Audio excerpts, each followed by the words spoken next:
मित्रों, हम सब के लिए अभी का समय बहुत ही सतर्कतापूर्ण ढंग से बढ़ने का है।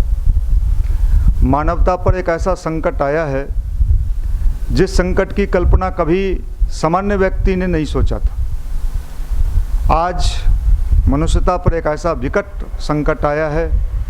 आप हम सब वाकिफ़ हैं, समाचार देखते हैं, न्यूज़ चैनल पर सुनते हैं, अपने आसपास जो हम लोग देख रहे हैं वो देख के हम सबको बड़े ही भीतर से पीड़ा होता है, दर्द होता है। लेकिन हम सब के अंदर एक विश्वास है कि ये समय भी निकल जाएगा, ये समय भी कट जाएगा। मनुष्यता का ऐसा संकट हम लोगों ने अपने जीवन में कभी नहीं देखा था। लोग पहले कहानी सुनाते थे कि ऐसा समय कभी आया था, आज वो दिखाई पड़ रहा है। आज मनुष्य को सचेत होने की आवश्यकता है। जिस रफ्तार से, जिस गति से हम लोग सिर्फ एक सूत्रीय अभियान लेके चल पड़े थे, हम और हमारा भौतिक जीवन विकास हो जाए, हम भौतिकता से परिपूर्ण हो जाएं। लेकिन आज देखा जा रहा है भौतिक जीवन और भौतिकता भी लोगों का प्राण नहीं बचा पा रहा है। हम सबको पुनः विचार करना चाहिए कि हम क्या फिर से मनुष्यता का जीवन अपना सकते हैं भौतिकता के जीवन की जगह। भौतिक विकास होना कोई गलत नहीं है, लेकिन सिर्फ और सिर्फ हमारा कल्याण हो, हमारा विकास हो, हमारी उन्नति हो, ऐसा हम सब मानव समाज में इन दिनों ऐसा एक व्याप्त हुआ है। और इसका परिणाम सामने ये आने लगा, आपसी संबंध, भाईचारा, प्यार, मोहब्बत सब लुप्त होने लगा। ये दिखने में लगता था कि अब मनुष्यता बचेगा ही नहीं। मानव ये वायरस से भी ज़्यादा खतरनाक स्थिति में आ चुका था। लेकिन आज प्रकृति ने सबको फिर से संभलने के लिए, सोचने के लिए विवश कर दिया है कि अब भी हमें जागरण होना चाहिए, हमें जागृत होना चाहिए। अगर हम नई जगह हमने अपने सोच और चिंतन और विचार में परिवर्तन लाने का कोशिश नहीं किया, आपसी भाईचारा मोहब्बत से फिर रहने का प्रयास नहीं किया, अपनी गलती को सुधारने का प्रयत्न अगर हम नहीं किए, तो ये जितना भी कार्य, जो भी स्थिति आज दिख रहा है, संभव है आने वाले दिनों में और बढ़े। मैं डराने के लिए आपको ये बात नहीं कह रहा, मेरा उद्देश्य डराना नहीं, लेकिन सिर्फ आपको ये भी नहीं कि साहब आप डरो नहीं, आत्मविश्वास से रहो। हमें इन दिनों चिंतन करना चाहिए, विचार करना चाहिए। वायरस है, आज निकल जाएगा। ऐसा वायरस दिख रहा है कि लोग, डॉक्टर कह रहा है कि हर पल, हर क्षण, हर दिन ये अपना रूप बदल रहा है। ये वायरस अपना रूप बदले ये तो ठीक है, लेकिन हम लोग अपना रूप वायरस की तरह ना बदलें, ये भी हम विचार करें। मैंने कई लोगों को देखता हूँ, समझता हूँ समाज में जब, तो मुझे आश्चर्य होता है कि वायरस रूप बदले तो कोई दिक्कत नहीं, इंसान अपना रूप इतना जल्दी कैसे बदल लेता है। हमें इन चीज़ों पर विचार करना चाहिए। अगर हम गायत्री परिवार से जुड़े, अगर हम अध्यात्म से जुड़े, हम गायत्री महामंत्र से जुड़े, तो हमारे अंदर ये नैतिकता का बोध होना चाहिए कि हम इस विपत्ति की घड़ी में, जब मानव मात्र पर एक विपत्ति आया है, तो हम सब लोग एक दूसरे का सहारा बन के खड़े हों। ऐसा न कि साहब सहारा बनने के जगह हम तो ये सोचने में लगे हैं कि बस हमारा कल्याण हो जाए। गायत्री मंत्र सबके कल्याण के लिए विचार करता है। एक बात आप निश्चित विश्वास करके चलें, परमात्मा की शक्ति हम सबके समझ से कई 100 गुना ऊपर है। हम जहाँ तक सोच नहीं पाते, समझ नहीं पाते, हम मनुष्य हैं, मनुष्य की बुद्धि सीमित है और सीमित दायरे में हम सब लोग देखते हैं। लेकिन परमात्मा, भगवान एक ऐसा जिस पर आपको विश्वास करके कभी घाटे का सौदा नहीं हो सकता। पर उस पर विश्वास करने का मतलब ये होता है कि आने वाला समय अच्छा आएगा। दुख की घड़ी आई है, संकट की घड़ी आई है, ये भी टल जाएगा, ये भी टिकेगा नहीं। लेकिन हम सबको अपने स्वभाव संस्कार में तो परिवर्तन लाना ही होगा। अब वो ज़माना रहने वाला नहीं है, खाओ पियो मौज उड़ाओ, ये तो बदलना पड़ेगा भाई। खाओ पियो मौज उड़ाओ, अब वो मनमानी नहीं चलेगा। ये मनमानी उसी तरीके से नहीं चलेगा। आप जैसे कोई अपना घर बनाते हो, बड़ी मेहनत से बनाते हो, प्यार से बनाते हो, बहुत पैसा खर्च करके अपने घर में टाइल्स, मार्बल सब चीज़ लगाते हो, लाइट बत्ती, और आपके घर के अंदर कोई प्रवेश करके उस घर को तोड़ फोड़ करना चाहे तो आप उसका प्रतिकार करोगे कि नहीं करोगे? इसी रूप में इस धरती का निर्माण भगवान ने कितना खूबसूरत तरीके से किया है। पेड़ पौधा, वनस्पति, नदी, सारा चीज़, इतना सजावट हम भी अपने कमरे में करते हैं। ये गुलदस्ता लगाया, ये फूल लगाया, ये नहीं गिरना चाहिए, बड़े कीमती है भैया, वहाँ से लाए हैं। और भगवान की इस बगिया को, भगवान की इस फुलवारी को उजाड़ने का भी हम लोगों ने जो काम किया है, अब भगवान का भी कहना है भाई तूने इस फुलवारी को बहुत गंदा किया है। पेड़ पौधों को काट दिया है, लगाया नहीं, अनगिनत पेड़ पौधों को हमने काटा है। आज देखिए उसका परिणाम सामने दिख रहा है।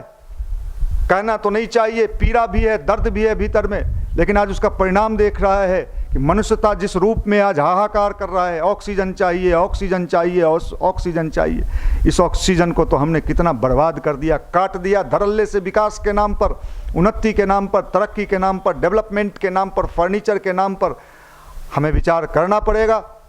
नहीं साहब, हमें क्या मतलब है, हमें तो काम से काम, मतलब से मतलब माफ़ करना। अब ऐसा नहीं चलने वाला है, क्योंकि ये ऊपर वाले की योजना है। और जब नियंत्रण ऊपर वाला अपने हाथ में ले लेता है तो नीचे वाले की सारी बुद्धि धरी की धरी रह जाती है। मैं एक बात और आपसे कहना चाहता हूँ, मैं टेलीविज़न पर कई डॉक्टरों के टीम को पिछले साल भी देखा, इस साल भी देखता हूँ, वो डिबेट में आते हैं।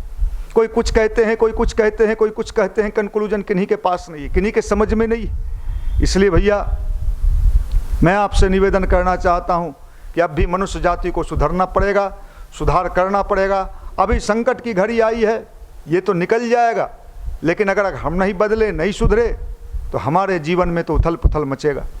आप एक बात समझ लो, अध्यात्म का मतलब भी समझ लो कि अध्यात्म का मतलब है अपने भीतर एक प्रकाश उत्पन्न करना। प्रकाश उत्पन्न करने का मतलब ये है कि सिर्फ हमारे अंदर प्रकाश आ जाए और दूसरे के अंदर प्रकाश ना आए, दूसरे के अंदर भी प्रकाश आए, दूसरे के अंदर भी सद्विचार आए, दूसरे भी अच्छे राह पे चलने के लिए प्रेरित हों। ये अभियान हम सबका है। यही अभियान गायत्री परिवार युवा प्रकोष्ठ लेके चल रहा है। आप सबसे मेरा भाव भरा निवेदन है, अपने मनोबल को गिरने ना दें। देखिए ऑक्सीजन लेवल जैसे गिर रहा है, ये तो बहुत ही खतरनाक है। लोग ऑक्सीजन की व्यवस्था बना लेते हैं, उनको ऑक्सीजन मिल भी जा रहा है किसी न किसी रूप में, लेकिन अगर मनोबल के रूप में हमारा मनोबल अगर गिरने लगा और इसको अगर ठीक नहीं किया गया तो मैं आपको बता देता हूँ, आने वाले समय में हम उठ के खड़े होकर आगे बढ़ने की हमारी हिम्मत पस्त हो जाएगी। हम सब लोग ऐसा भाव करें कि हम सब एक साथ हैं, सबके कल्याण की बात सोचें, उसी में हमारा भी कल्याण है, हम सभी का कल्याण है। और भगवान का ये विशेष समय आया है, अपनी साधना को, अपने स्वाध्याय को आप निश्चित रूप से भावपूर्ण ढंग से भगवान को बुलाएं। सूर्य से अपना संबंध बनाए रखें, उगते हुए सूर्य का आप ध्यान करें, गायत्री मंत्र का जप करें।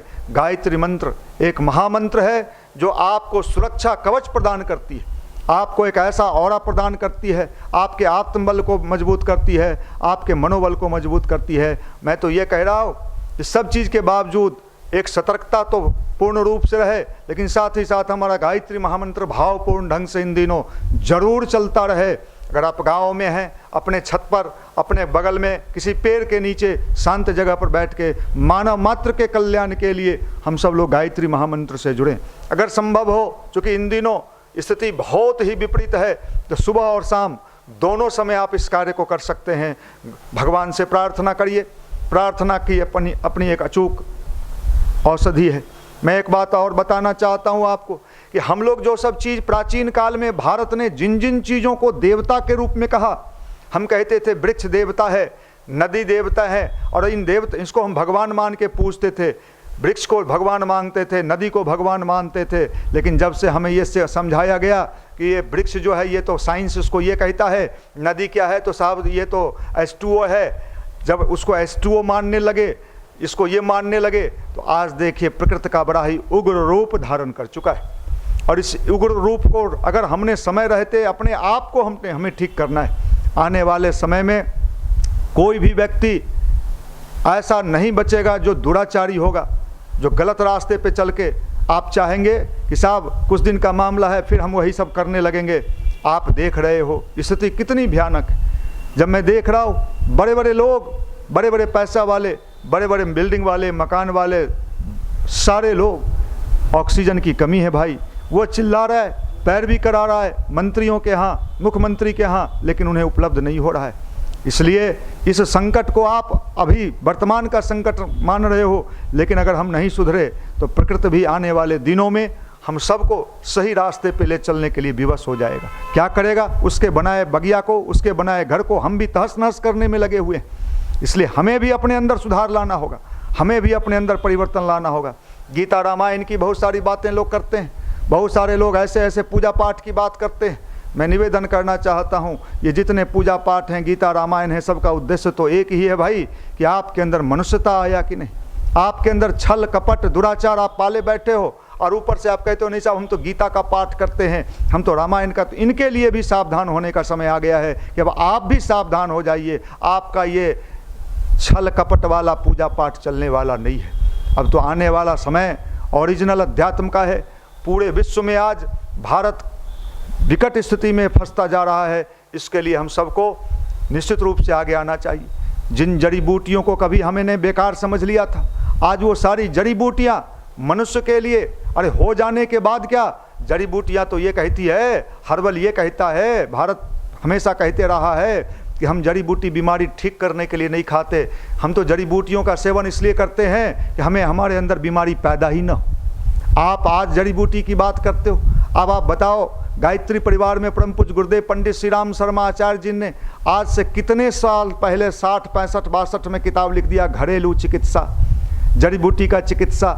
ये सारी किताबें उस समय उन्होंने लिख दिया कि मसाले, जो घर में हम मसालों का प्रयोग करते हैं, ये सारे हमारे कितने फ़ायदेमंद चीज़ हैं। आज आप इसको साधारण मत समझना, ये आप एंटीबायोटिक दवाएं हैं और ये सब चीज़ तो ठीक है, होने के बाद इसका यूज कर रहे हैं लोग, वैक्सीन लगवाइए, ये भी अच्छी बात है, लेकिन साथ ही साथ अपने आप को ठीक करने के लिए यहाँ से बारंबार आप सबको बताया जाता है, दूसरों को भी बताइए, सिर्फ आपके लिए नहीं बताया जाता।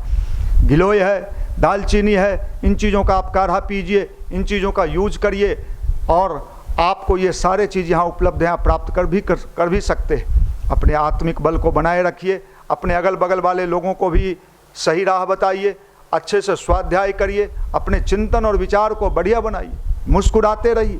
हंसना ही जिंदगी है। समस्या है, सबके लिए है, समस्या तो आई है और एक विकट समस्या आई है, लेकिन इसमें भी मैं देख रहा हूँ कि कुछ लोग सुधरने का मन नहीं बना रहे।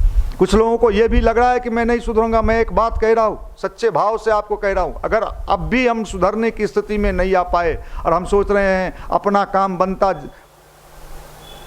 लानत में जाए जनता, तो मैं एक बात बता रहा हूँ, ये आपकी बुद्धि हो सकती है, लेकिन ऊपर वाले की बुद्धि ये नहीं है। वो तो समानता की बात करता है, एकता की बात करता है। अगर आप ये सोच रहे हो कि मैं तो मज़े में हूँ, अगला वाला जाने, तो आपका मज़ा भी कुछ दिन में किरकिरी होने वाला है। और अगर हम गायत्री परिवार से जुड़े हुए लोग हैं, अगर हम ये सोच रहे हैं कि साहब हमारा कौन क्या बिगाड़ सकता है, तो एक बात सुन लो, अगर आप भी छल कपट और ये सब बाएं दाएं कर रहे हो तो आपका भी कल्याण नहीं। गायत्री मंत्र जपने से तो व्यक्ति के भीतर छल कपट ये सब चीज़ होना ही नहीं चाहिए। इसलिए आप सब सही रास्ते पे चलें, अपने गुरु पर विश्वास करें। आपको मैं विश्वास के साथ कह रहा हूँ, गुरुदेव ने किताब लिखा है गायत्री सूर्योपस्थान, उसमें उन्होंने स्पष्ट लिख दिया है कि इन दिनों सूर्य से जिनका संबंध बना रहेगा, और गायत्री मंत्र सूर्य का मंत्र है, जो सूर्य की उपासना करते रहेंगे उनकी उसी तरह रक्षा होगी जैसे समुद्र में ज्वार भाटे के समय ज्वार भाटा उठता है और फूल और ऊपर और नीचे गिरते रहता है। इसलिए हम सब लोग सुरक्षित भी रहेंगे, सतर्क भी रहेंगे।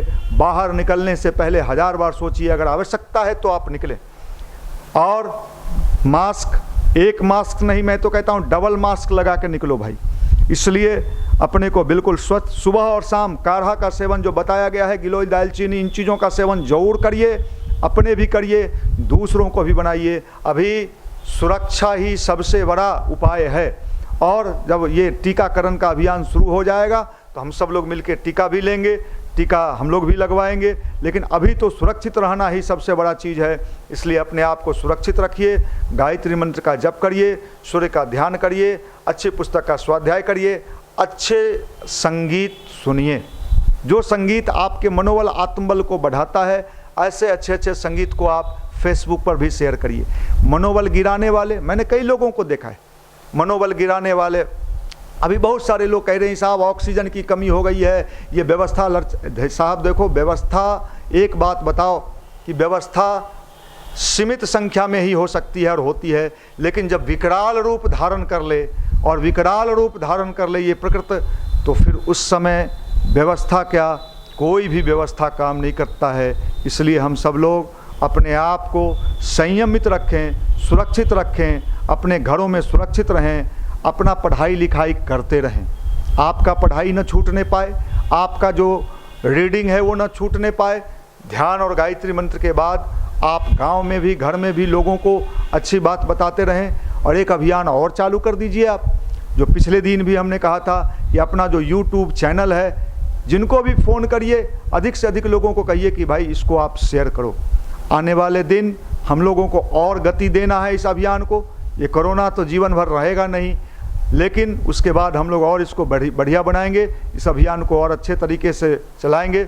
आप सबको मैं हृदय से बहुत बहुत शुभकामना देता हूँ कि आप सब अपने जीवन में खुश हों, अपने परिवार में खुश हों, सभी लोग स्वस्थ रहें। मैं माँ गायत्री से प्रार्थना करता हूँ सभी लोगों का जीवन सुखी हो, सुंदर हो।